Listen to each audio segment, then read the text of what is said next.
हे दोस्तों, welcome to my channel. तो जैसे कि आप लोगों ने थंबनेल देख ही लिया होगा, तो चलिए चलते हैं अपने मॉनिटर स्क्रीन पर, समझते हैं पूरा नोटिफिकेशन एंड प्रोसेस। जाति प्रमाण पत्र बनाने के लिए सबसे पहले आपको गूगल ओपन करना है। गूगल में टाइप करना है RTPS। जैसे इतना लिखते हैं आपके सामने serviceonline.bihar.gov.in का यह ऑफिशियल वेबसाइट आएगा। इसे ओपन करेंगे और यहाँ पर देखेंगे एक ऑप्शन मिलता है ऑनलाइन आवेदन दे, जिसमें आप देखेंगे सामान्य प्रशासन विभाग का ऑप्शन मिलता है और इसमें आपको आवासीय प्रमाण पत्र का भी ऑप्शन मिलता है, जाति प्रमाण पत्र का भी, आय प्रमाण पत्र का भी, नॉन क्रीमी लेयर जो कि बिहार सरकार वाला भी है और केंद्र सरकार वाला भी है। तो आपको जो भी प्रमाण पत्र बनानी है आप उस पर क्लिक करेंगे। अभी फिलहाल मैं इसमें जाति प्रमाण पत्र बनाने की प्रक्रिया बता रहा हूँ, तो जाति प्रमाण पत्र वाले विकल्प पर क्लिक करेंगे। अब बताना है कि ये प्रमाण पत्र आपको किस स्तर से बनानी है, अंचल स्तर से या अनुमंडल स्तर से या जिला स्तर से। तो आप अपना स्तर यहाँ से सेलेक्ट करेंगे। जैसे ही आप यहाँ पर चयन करते हैं तो फिर आपके सामने ये फॉर्म खुलता है, जिसमें सबसे पहले आप अपना जेंडर बताएंगे। लड़का है तो पुरुष, महिला है तो स्त्री को चुनेंगे। अगर आपका कोई अभिवादन है तो लगाए, नहीं तो कोई अभिवादन नहीं को चुनेंगे। आपका जो भी नाम होगा यहाँ पर इंग्लिश में लिखेंगे। जैसे मान लीजिए मेरा नाम राहुल है, मैं राहुल लिखा और यहाँ पर देखिए स्पेस जैसे ही दिया तो हिंदी में आ जाएगा। अगर कोई गलती होती है हिंदी में तो इसको आप सुधार भी कर सकते हैं। फिर पिता का जो भी नाम है आप लिखेंगे तो यहाँ पर हिंदी में आएगा। माता जी का नाम लिखेंगे तो हिंदी में आ जाएगा। फिर यहाँ पर क्या है कि कोई महिला है अपने हस्बैंड का नाम देना चाहेगी तो अपने हस्बैंड का नाम देंगे, तो हस्बैंड का नाम भी हिंदी में आपको देखने को मिलता है।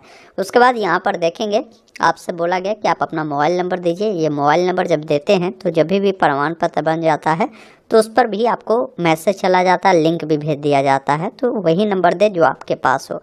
ईमेल आईडी के केस में भी वही है कि जब बन जाएगा तो ईमेल पर सर्टिफिकेट डिलीवर हो जाता है, तो आप अपना ईमेल आईडी देंगे। अब यहाँ पर आपको एड्रेस बतानी है, जिसमें परमानेंट एड्रेस पूछा गया, तो जो भी आपका राज्य होगा राज्य को चयन करेंगे। जो भी आपका जिला होगा जिला को आप यहाँ से चयन करेंगे। जो भी आपका अनुमंडल होगा आप अपना अनुमंडल को यहाँ से चयन करेंगे और जो भी आपका ब्लॉक होगा ब्लॉक को आप यहाँ से चयन करेंगे। जब इतना चयन करते हैं तो उसके बाद आपसे पूछता है कि आप जो बिलोंग करते हैं वो ग्राम पंचायत में आता है या नगर निगम में आता है या नगर परिषद में आता है या नगर पंचायत में आता है। वो जानकारी आपको यहाँ से सिलेक्ट करनी है।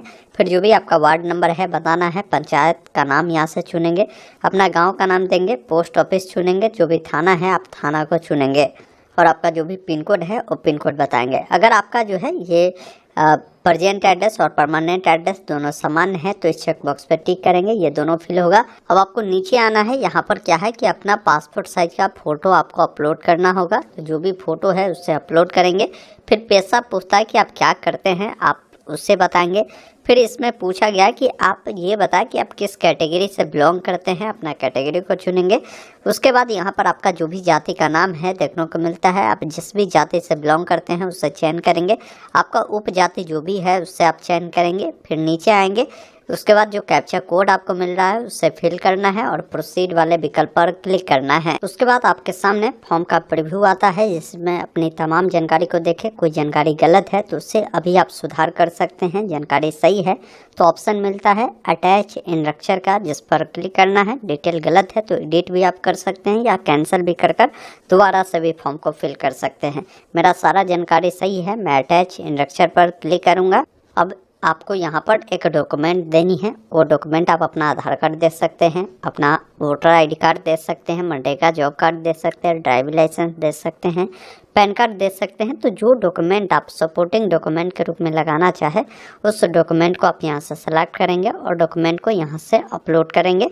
ध्यान रखेंगे अगर आधार कार्ड लगाते हैं तो आधार कार्ड का आगे और पीछे वाला दोनों होना चाहिए एक ही पेज में, ये विशेष रूप से ध्यान रखना है। तो उसको अपलोड कर सेव इनरक्चर पर क्लिक करना है। उसके बाद फॉर्म का जो है फाइनल प्रीव्यू आता है। एक बार फाइनल प्रीव्यू में अपनी तमाम जानकारी देखें, कहीं भी कोई गलती है तो अभी भी आप कैंसिल कर सकते हैं। जानकारी सही है तो आपको सबमिट वाले विकल्प पर क्लिक करना है। उसके बाद फॉर्म का जो है फाइनल प्रिंट आता है। प्रिंट में आप देखेंगे तो ये आवेदन फॉर्म जो आपने सबमिट किया है ये कब आपको प्राप्त होंगे वो डेट भी बताई गई है, कब सबमिट किया है, कितने दिनों के कार्य दिवस लगेगा, वो सारी जानकारी मिलेगी। अगर आपको इसका प्रिंट लेना है तो नीचे में देखिए एक ऑप्शन मिलता है एक्सपोर्ट टू PDF, जिस पर क्लिक करना है। PDF में ये डाउनलोड हो चुका है, इसे ओपन कर सकते हैं। अब इस प्रमाण पत्र का स्टेटस देखना है या इसे डाउनलोड करना है जब बन जाएगा तो यहाँ पर देखिए एक आवेदन संख्या आपको दिए गए हैं। इस आवेदन संख्या को नोट करेंगे और RTPS के वेबसाइट पर ही आएंगे तो यहाँ पर देखिए ऑप्शन आपको मिलता है आवेदन की स्थिति देखें, आप इस पर क्लिक करेंगे। जब इस पर क्लिक करते हैं तो थोड़ा सा वेट करेंगे, ये आपको अगले पेज पे रिडायरेक्ट करेगा। यहाँ पर बोलता है कि आप आवेदन का अपना जो है रेफरेंस नंबर दीजिए। आप इस पर क्लिक कर जो रेफरेंस नंबर अभी मैंने बताया है वो आप यहाँ पर डालेंगे। फॉर्म आपने किस डेट को सबमिट किया है और डेट आप कैलेंडर की मदद से यहाँ से सेलेक्ट करेंगे। उसके बाद ये कैप्चा कोड को डालकर आप सबमिट करेंगे। अब यहाँ पर आपसे पूछता है कि ये जो डॉक्यूमेंट है इसको आप देखना चाहते हैं और डाउनलोड करना चाहते हैं तो आप इस कर पहले सबमिट करेंगे। तो यहाँ पर मैं देख रहा हूँ कि इस कर सबमिट नहीं हो रहा है तो मैं यहाँ पर नो कर सबमिट करता हूँ तो यहाँ पर सबमिट हो जा रहा है।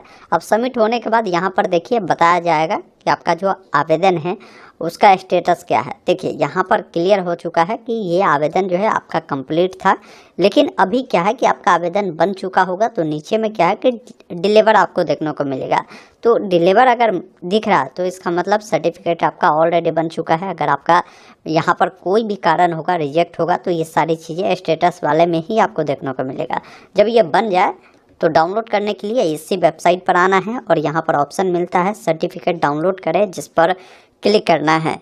उसके बाद यहाँ पर क्या है कि आपका जो भी रेफरेंस नंबर अभी मिले हैं उसको फिल करेंगे। आपने ये सर्टिफिकेट जो है किनके नाम से अप्लाई किया था उनका नाम डालेंगे। कैप्चा कोड को डालकर डाउनलोड सर्टिफिकेट पर क्लिक करेंगे। अब जैसे ही डाउनलोड करेंगे देखेंगे सर्टिफिकेट